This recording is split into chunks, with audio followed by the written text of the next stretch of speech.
Hey everybody, welcome to this week's Q&A.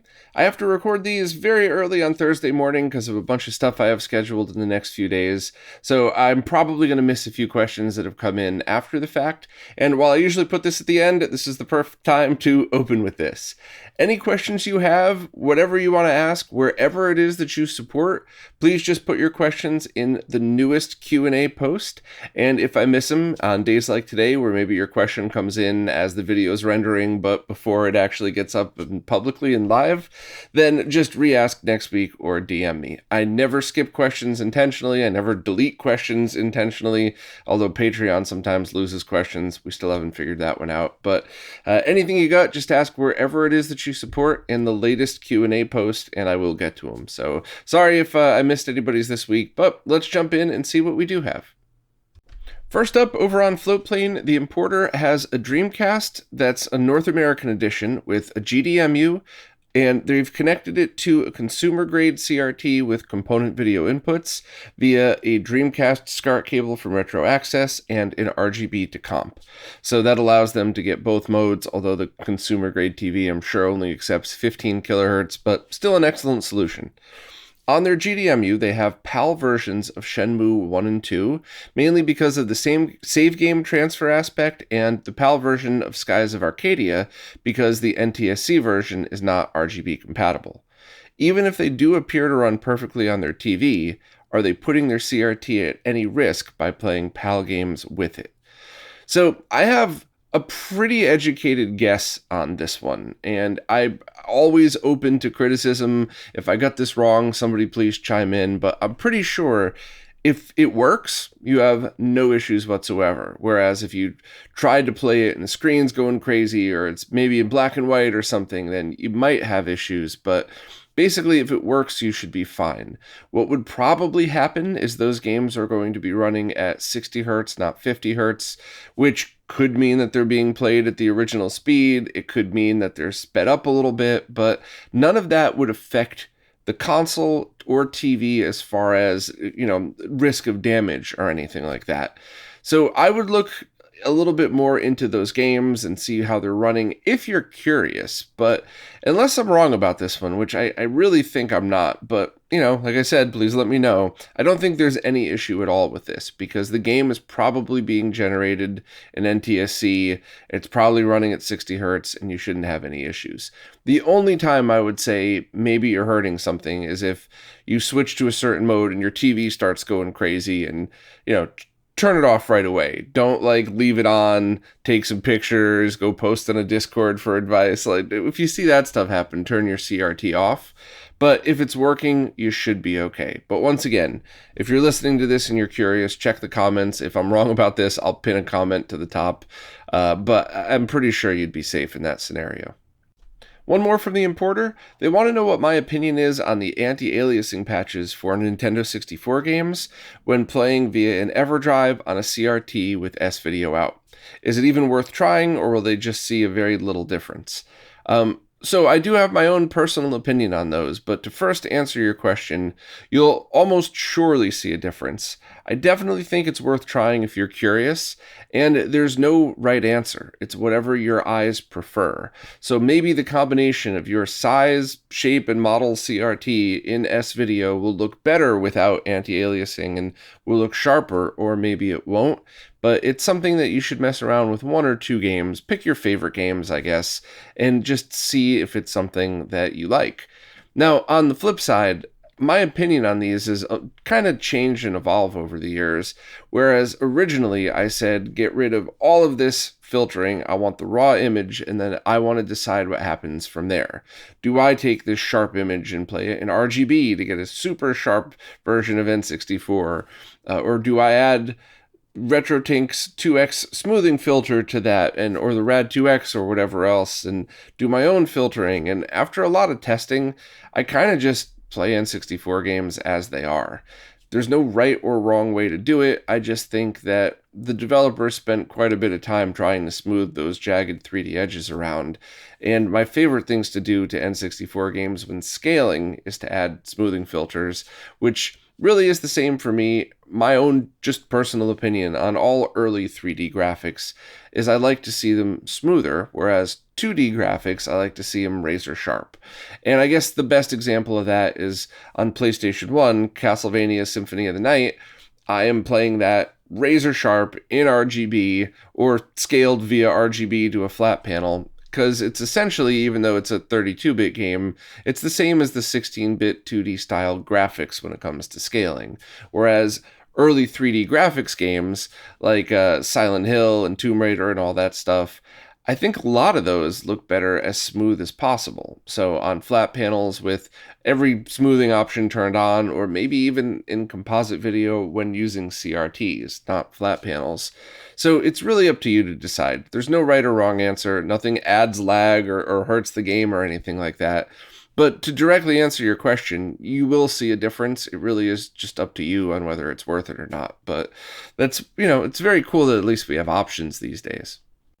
Over on YouTube, Scotter140 says, you know how you always say just grab any working CRT, hook it up with composite, and you'll have a good experience? Well, they think they have an exception. They have a Sanyo DS25320 made in 2003 that they bought last year that has composite and coax RF. They just bought it for the TV cart they were selling and considered the TV as a bonus. When they tried the TV out, it was pretty meh. They haven't messed with the picture settings much, but the picture just seemed washed out and lame.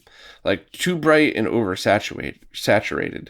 They got the impression it wasn't due to settings or failing capacitors or anything, but just the way the TV is. Think there's any hope for this TV? Would an RGB mod be worthwhile, or is it just a case of inferior tube technology? So I have a few comments about that.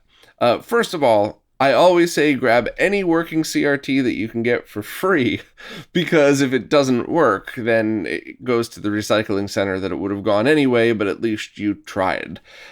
So whenever I say stuff like that, I'm not implying go buy any CRT for $500 and you'll love it. Try to look for the free ones or the near free ones. And I've seen a ton where people say, just come pick it up, but bring people to carry it. I don't want to lift it. I don't want to bring it anywhere. I'm not delivering it. You just show up and take it, and it's yours for free. So, it costs you gas, or, buy your friend a beer or a soda you got to bring with you, but it's still kind of free. So that said, there are a few exceptions to the CRT stuff. First of all, anything that's worn out is something that might need restoration, and you might just decide it's not worth it to you. You're going to look for another one, whatever, and that's fine. At least you gave this CRT a try. The other thing is, in the early to late 2000s, there was a new trend of TVs that were trying to fill some kind of weird niche or some trend that was going on. So there were a bunch of CRTs that, I think one of the brands was Dynaflat they had. I think it was a Samsung, where they tried to make the tube less depth, or try to reduce the depth, so they angled the way that the beam was shot up to try to make it smaller, and there were some issues with that. There was also HD CRTs, some of which, by the way, were only over the air. They didn't have component video inputs, they just had RF in and might be able to receive a 480p digital TV broadcast, and those can process images wrong. Most importantly, they could process 240p as if it was 480i, which is strange because you'd think if you just connect something with RF to a CRT, you would never have to worry about those things. Those TVs still have a good purpose, though. I really truly think that they look excellent with 480i content, so PlayStation 2, and a few other scenarios where you might want to still use them. So I think to answer your question directly, you could have gotten a bad TV, meaning it was perfect when it was brand new, but bad today, or you could have gotten one that just wasn't really designed in the same way that the others were. They were just kind of following a trend or something. So I would try messing with all of the settings in the menu and spend 15 minutes with it and see what you could do. Obviously, try multiple consoles and multiple cables just in case. You never know. Maybe that, if you have a Super Nintendo and an N64 and a GameCube, when you use the same composite video cable, maybe that cable got damaged. Not likely, but it's definitely something you're going to want to make sure that you just try different sources. And after that, you could very well just decide that it's not really worth it, but you might want to double check the specs on it. Maybe it has some kind of weird use case that one of your friends might want. But I'm still kind of sticking to my original suggestion of, if you want to play original consoles that had only analog video outputs, not HDMI outputs, grab any CRT you can get. The only exceptions to that, things like Wii or GameCube, you might want to actually pick up a VGA CRT monitor and then use a converter just to get 480p on there. But still, analog consoles, try to get whatever CRT you can for free and go from there. Stick with consumer grade stuff for composite, things that support component video like Wii, GameCube, or I guess even Dreamcast with its VGA out. You could try to get a VGA CRT monitor, but get whatever you can for free or near free and go from there. And if you run into a situation like this, maybe you have a weird use case CRT, or maybe you just got unlucky, but I still think it's worth the trouble. So Scotter, good luck. Let me know how you make out with that one, or if you find another use for it. Now over on Patreon, Schurzor Steinholm has a Beovision LX6000 CRT at their father's house and are having trouble playing Xbox on it.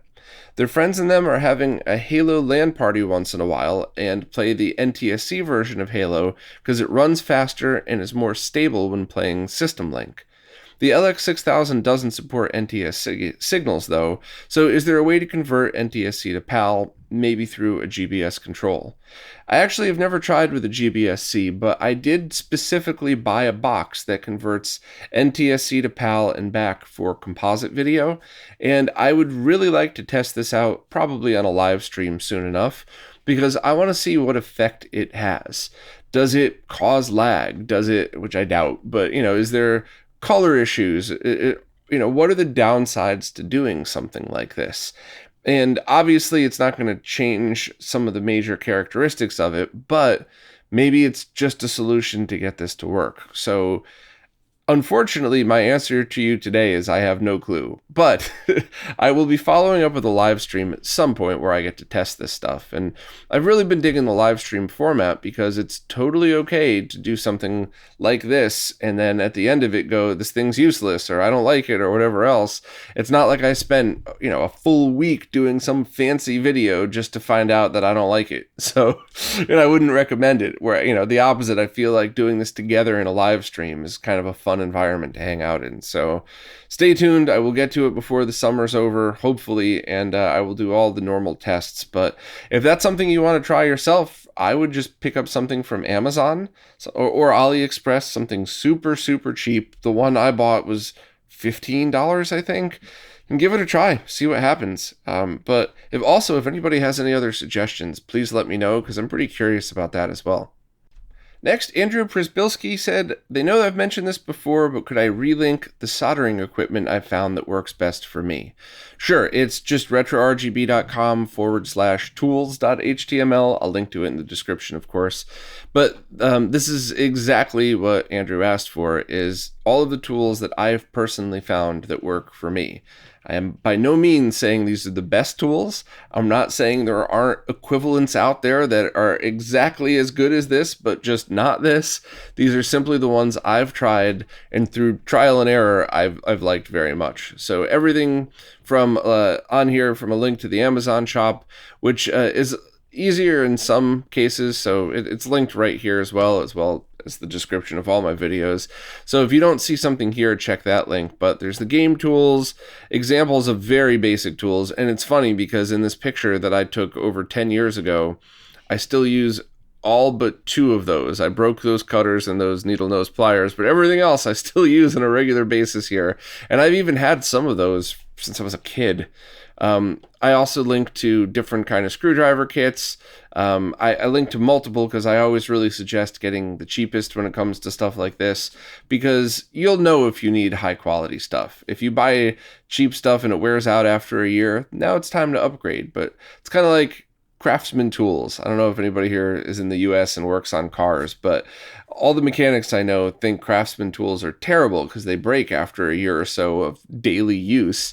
And everybody who's a mechanic at home loves them because they're a fraction of the price of Snap-on tools.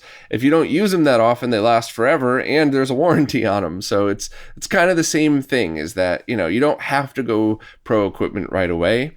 The soldering iron and the soldering station is very important, and that's something that I always talk about, how I thought I owned a good soldering station, and then I bought one that was cheaper, the one that I still link to here, the Kesker, and it was better in absolutely every way. Same and especially with desoldering stations. You know, cheap multimeters that you can get for $10 are fine. They're finicky, but you know, it's hard for me to get some of the settings working. You could spend $100 or more on one, but same thing. If you just need to take basic voltage measurements and tone stuff out, I would deal with the cheaper one. And definitely a couple of big things that have always helped are powered compressed air. So they range from $40 to $100, but if you find yourself buying a lot of cans of compressed air to clean things out, you'll pay for it. It'll pay for itself within a year. I've had the same one for 8 years now. I think it was $90, and if I had just continued to buy cans of compressed air, it would have been thousands of dollars in compressed air. And there's some other random stuff: hot air rework station, good set of calipers, and you know, a few other things that you might want to pick up. But basically, these are all tools that I've tried myself or come directly from people I know and trust and have their recommendation, and hopefully will get you started. They're not the end-all be-all of tools for modding, but they will get you started out. They might last you forever, like Craftsman tools, or you might start working on this stuff so often that you eventually upgrade to more expensive ones. But I think this is a great place to start. One more from Shurzhur, and it's another question that I don't have the answer to quite yet. Sorry, my friend. But the question is, they didn't watch the whole DeX stream, but they were wondering how the DeX's 240p 120 mode compares to the 240p 120 mode of the GBS control. So first, Marcus hasn't added that yet. That's something that he's looking into, and it's something that'll probably be there, but who knows when, because Marcus has quite a lot and has played at the moment. Also, I had no idea the GBS control has 240p 120, but I think the key here is black frame insertion. So rather than double a 60 frame per second image to 120, it's, you know, video game frame, full black screen, video game frame, etc.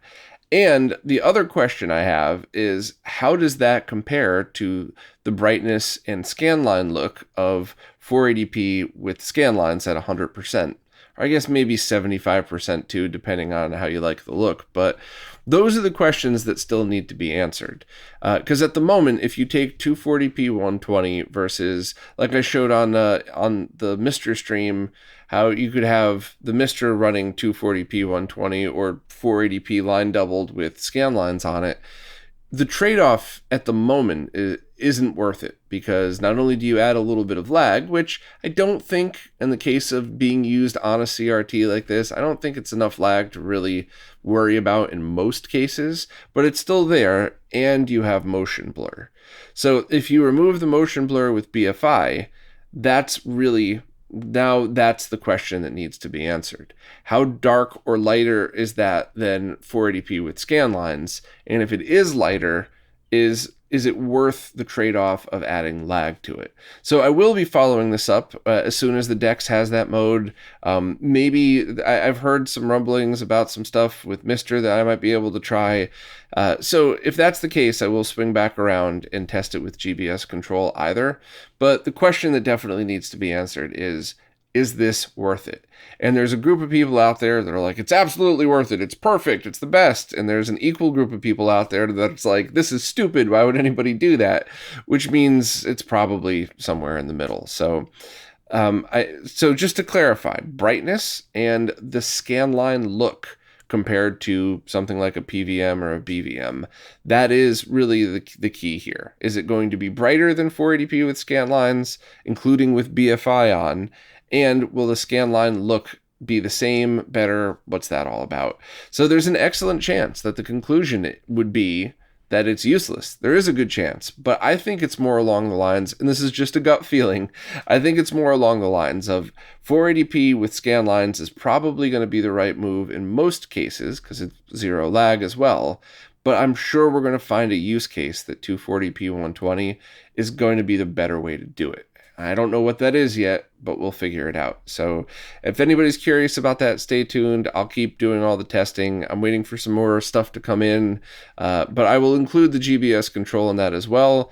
Although if it doesn't have black frame insertion, I'm not really sure how it would compare to the rest. But thanks for reminding me of that. I had no clue it was even there, and I will add it to the test list for the follow-up stream in a month or so.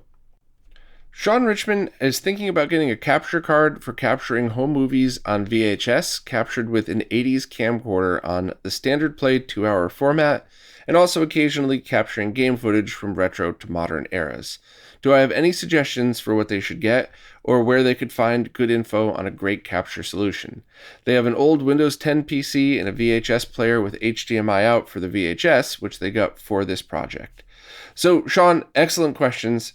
I am slowly working on an in-depth video about this that might not even be out this year because I'm really taking my time. I want this to be the end-all be-all guide for VHS capture, and since there's no new VHS players being made, except that one scam from a few years ago that never shipped, I think that it's worth me taking the time to really nail it and get it right, so I only have to do it once, and that could kind of be an easy guide.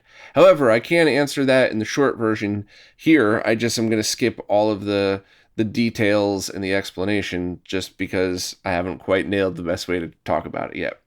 So, first and foremost, if you already have a VHS player with HDMI out, there's only two things you really have to worry about. Set it to 480i or set it to 480p, or I guess any of the other settings, and see what happens there. So check first of all, does your capture card even accept 480i? If it does, great. Then you could probably try to capture it in its original 480i resolution, then use software to post-process, deinterlace, and scale it however you would like it. Or leave it in the original 480i form for archiving, whatever. Totally cool either way. If your capture card does not support 480i, which is kind of common, then I would set your VHS player to whatever other resolutions it outputs and see how it looks. Maybe it doesn't do the greatest job with scaling, so you want to set it to 480p and do some more post-processing, or maybe it has a 720p or a 1080p output that's totally fine for you. Totally up to you. Now, if you didn't have a VHS player with HDMI out, or for whatever reason, if that doesn't really look that great, you would need a time-based corrector in order to capture that signal. You could buy VHS players with that built in. They're a couple $100. They're not insanely priced, but they're not cheap either. So you could either buy one with it built in, or you buy the separate box, which is why I've been really asking everybody in these past couple of weekly roundups if they know of a way to make a homebrew version, or you could find new old stock chips, whatever else, because those things are getting very expensive. And then I would capture that however other way you would like. Now, if you also want to capture gaming footage from retro to modern eras, then, a capture card that captures HDMI is definitely on the list, but you're going to need some kind of scaler. And that's where something like, if your original consoles are mostly just composite and S-Video, the RetroTink 2X is great. You could try to set it to pass-through mode, you could try to just scale it 2X, however you like to do it. If your capture card supports 480i, you should be able to do it that way. But that would allow you to capture the original signal or the doubled signal on all of those things, and it would work great. But they don't have a time-based corrector built in. So once again, you need either an external box or a VCR with it built in. So that's pretty much the basic overview for VHS capture. Now, there's a lot of in-depth stuff that you could get into. If these are things that are important to you, but not world-changing in your own opinion, of course, then everything I just said is perfectly fine. But if this is something that's so important to you, you know, you have footage of a lost loved one or something like that, and maybe it's the only footage you have of them, and you really just want the best possible, you know, the situation where 1% matters, then you could go to the Doomsday Duplicator project, and you would basically rip the video from a VHS tape that way to an incredibly huge file, and then use another piece of software to turn that into a digital 480i file, and then from there scale it however you would like. But that's overkill. That is for archival purposes. That is stuff where you're trying to bring back a piece of footage that there's very few or only one copy of, that, you know, that's a big deal, and that's very expensive. So if you have the time and the patience and the money for that, yeah, that's the best. But do you really need all that? And in most cases, the answer is no. So I'm not talking down about that project. I love it. And one of these days, I'm going to get both a Laserdisc and a VHS player that has the Doomsday stuff built in, but I don't have it yet. And the other solutions I talked about are totally fine. Other than that, that's pretty much it. Talking about capturing VHS, you don't need to worry so much about color compression or anything because they're in 422 or 420. I think 422, but they're not fully uncompressed RGB color space like you would with an original video game. From that point on, it's the same thing as I always talk about with video game capture. What's the purpose? Are you looking to have some fun, stream some games with your friends, capture fun footage to put on YouTube, or are you looking to do archival historical footage of video games to get a perfectly accurate representation? If you're not doing the latter, then just grab any cheap capture card and you should be fine for all of this stuff. If you are, then start digging deep into RetroRGB.com's video capture section and look for all of that stuff. But I think that's a pretty decent summary. Follow back up in a couple of months or maybe even a year for a half-hour long version of that really goes into detail and shows examples. And the only other thing I would add is don't worry about VHS players that have S-video output, because at that point, all you're really doing is comparing the VHS player's 3-comb filter to whichever device that you're using to accept composite video. And I've definitely seen situations where one is better than the other, but it's not really worth hunting one down. Unless, of course, you know, your VHS player with a time-based corrector built in also has S-video. Try both, see what looks better, but it's really going to come down to what has the better filtering in there, and it might not be the VHS player from 20 years ago. It might be the more modern capture card. More modern scaler through your capture card. Jason Guffey said a couple of weeks ago they asked about why aging USB cables stop working with certain devices but still work fine with others, like a cable that no longer works to charge a phone but works fine when charging a controller and vice versa. After some valiant efforts at cleaning and splicing, they had to give up on a good stock of USB-C cables this week. Do I have any brands I recommend for basic things like charging stuff? They're nervous about buying more cheap crap to replace their existing cheap crap, but then again, buying cheap cables might be more cost efficient than buying only 1 or 2 high quality cables.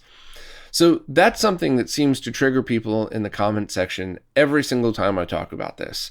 But it is always my goal to save people money without wasting anything. However, if you have something like these BNC adapters for connecting RCA to BNC, you could spend $5 a piece on those. And, if you're a developer using a scope, maybe that is the right thing to do. But if you're a user who just wants to connect their stuff, would you rather spend $5 a piece on 8 of them, or would you rather buy a bag of 20 for $10, knowing that you're going to have to throw a couple of those out? Yes, it's waste. I hate waste. But it's saving you so much money for essentially the same thing. You plug those connectors in, you wiggle them. If you don't drop signal, great. If you do, toss it in the garbage, grab the other one. You've saved yourself 2/3 of the cost of it, if not more. And I feel like it's the same with USB cables. I would buy Amazon brand on Amazon because they make so many of those that it's just statistically you're probably going to land with a better one. And then if you can get them for a couple of bucks a piece and you have to throw one out every 3 to 6 months, that stinks. It's waste. It's wasteful, but it might be overall less expensive than buying a good one. The problem with USB-C stuff is that it also can encompass Thunderbolt and USB 3.2 2x2, the 20 gigabytes per second one. So, and also different charging amperages and things like that. So when you talk about USB-C versus like micro USB, you are actually getting into a different level of stuff. So if this was micro USB, I might actually say just stick with the cheap ones and don't really worry about it. Anker makes a couple of good ones. I have a bunch of those that are really not much more expensive than the Amazons, so that's fine. But when you talk about USB-C, you also just have to keep in mind what else you're going to be using these for. So are you also going to be using this to charge your MacBook and use a high amperage thing, as well as just use it to connect a basic adapter? Then you're probably going to want to spend the money on a very expensive one, which could be 20, 30, 40 bucks for just the cable. So I would check my Amazon store for anything. Whenever I buy something like that works well, I usually try to list it there. If I don't have USB cables listed, that means they're somewhere else on the website and I forgot to put them on the store. So I'll check that later on today. But yeah, that's basically it. I would always either recommend the cheapest that seems the most efficient, or in the case of USB-C, consider your devices. Also, Jason said, speaking of cheap crap, they've found themselves looking down the Aliexpress rabbit hole a lot lately, and that place is a wonderland of oddities. They've yet to have a truly bad experience on there with something they've bought, but they're pretty tempted to buy those blatantly fake 8 terabyte USB SSDs for $10 just to see what they actually get in the mail. Box of snakes, bag of bolts. What kind of bizarre experiences have I had on there, if any? There was one seller who was claiming to sell GBS 8200s that got bolts. If you bought it, you got bolts. So I posted a warning, and they emailed me this long sob story about how it was a mistake and I'm hurting their business. And my heart sunk. I immediately went, oh, I screwed up. I shouldn't have done that. And then I remembered, wait a minute. This has been going on for a year. This isn't an accident. This is something that they're continuing to do. So I went back and I checked and double checked with people. And then I basically emailed them back like, you're full of shit. This has been happening for a year. You're a scam artist doing this on purpose. Delist it because no one's going to be buying from you again. So that's probably the most bizarre experience. Is not only did I catch a scam, they tried to give me a sob story to say that it wasn't a scam, even though there's so much proof that it was. Other than that, the only other things I've seen are stuff like you said, the 8 terabyte USB SSDs, and those actually, I wouldn't recommend buying that unless you were doing a video showing people what stuff like that's like, because what you'll end up with is probably an 8 gigabyte one, but the firmware is hacked to make it seem like it's bigger, and then you'll be copying a file over, and it'll think that it's being copied to something on there that doesn't exist. So theoretically, you could put a gig of stuff on that and it could be totally fine, or you could put a gig of stuff on that and lose data or have corrupt data. So I just wouldn't take the chance with that. Other than that, I have had really good experiences on AliExpress, and especially because I have realistic expectations. If I buy a Genesis RGB SCART cable for $2, I know exactly what it is I'm going to be getting. And when it arrives unshielded with no components in it, if I bought that, it's because that's probably what I was looking for. So I've actually had great experiences on there. You just, it's kind of like buying the cheap junk on Amazon. You got to just understand what it is that you're getting. But honestly, the only really bizarre experience I've ever had was the scam. And I once again, I wouldn't recommend getting that flash drive if you haven't already, because it might just end up being more of a headache than it's worth, even for the laughs. Well, that's it for this time. Like I said at the beginning, I had to record these super early Thursday, so I'm sure there's going to be a bunch coming in as the day goes on before this gets uploaded. My apologies, but I would always rather do these and do a shorter one than have to skip, because I do enjoy doing them, and I do think it's kind of a fun little thank you to everybody that supports. And Here's a direct thank you to everybody that supports. Thank you so much to anybody who supports on the monthly services, who uses affiliate links, who even just buys whatever you were going to buy anyway, but I get a penny off of the affiliate link code. I really appreciate all of that because it's what's keeping all of this going. So thank you all so much, and I'll see you next week.